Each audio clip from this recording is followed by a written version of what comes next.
नमस्कार दोस्तों। बीजेपी के बड़े लीडर प्रमोद महाजन जी पर उनके ही अपार्टमेंट में घुसकर सुबह के 7 बजे पिस्तौल से गोलियां मारी जाती है। पूरा देश ये खबर सुन के शॉक्ड हो जाता है।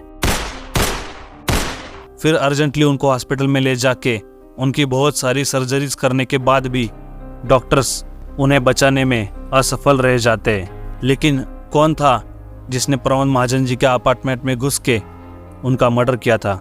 और इस सब में उनका छोटा भाई प्रवीण महाजन थाने पुलिस स्टेशन क्यों गया था, जानते हैं आज की इस वीडियो में।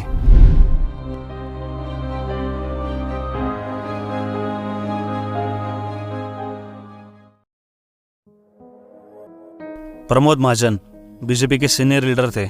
उनका बहुत बड़ा नाम था पॉलिटिक्स में। तो हुआ यूँ कि वो अपने रेसिडेंस में गए थे वर्ली में। पूर्णिमा अपार्टमेंट उनके रेसिडेंस का नाम था। तो थोड़ी देर बाद प्रवीण महाजन, उनका छोटा भाई, उनके अपार्टमेंट में आ जाता है। प्रवीण महाजन ने पहले सिक्योरिटी को इन्फॉर्म किया था कि मैं प्रमोद भाई को देखने आ रहा हूँ।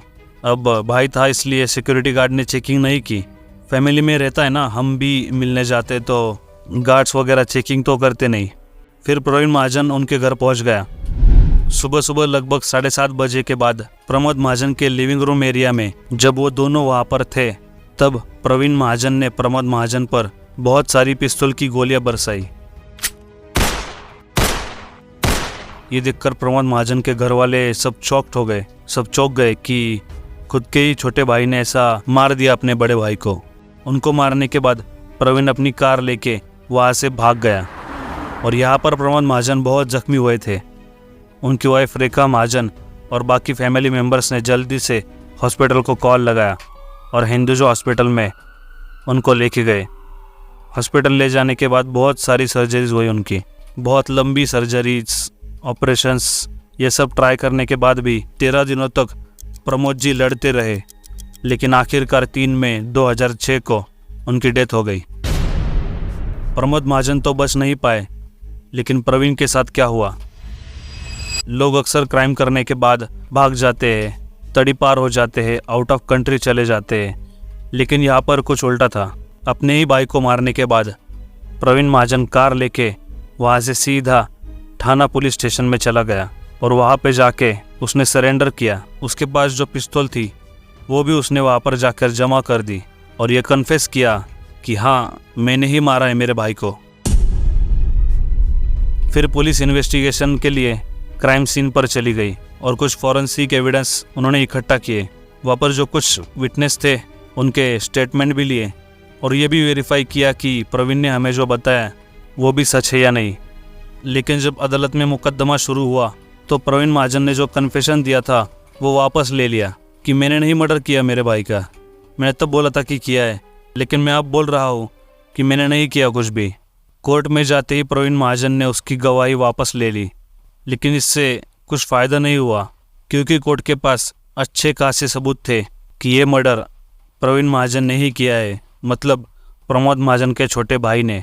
प्रवीण महाजन के पास खुद को बचाने के लिए इसमें से एक भी काउंटर नहीं था। सारे सबूत उसके अगेंस्ट जा रहे थे क्योंकि फैमिली का क्राइम सीन पर विटनेस करना, उसके बाद गार्ड्स को बोलना कि मैं सिर्फ मेरे भाई को देखने आया हूँ, चेकिंग ना करवाना, उसके बाद कार लेके सीधा थाने पुलिस स्टेशन में जाना और वहाँ पे जाके सरेंडर करके उनको पिस्तौल दे देना, ये सारी चीज़ें उसने की थी।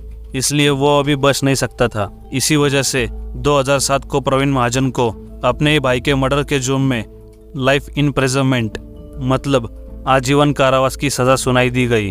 प्रमोद महाजन जी के फैमिली मेम्बर से जब पूछा गया था तब उनका ये कहना था कि जब 7:30 बजे ये सब क्राइम हुआ था उसके पहले दोनों भाइयों में अनबन हुई थी, थोड़ा झगड़ा हुआ था और वो एक दूसरे से जोर जोर से बातें कर रहे थे। फिर लिविंग रूम में आने के बाद थोड़ी देर में प्रवीण ने ये सब किया, उन पर गोलियां चलाई।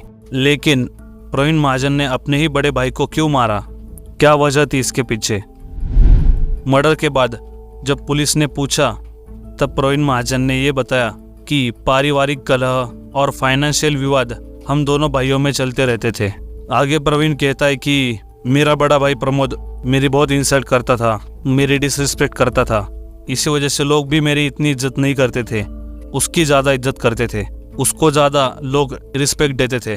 इसी वजह से मैंने मर्डर कर दिया मेरे भाई का।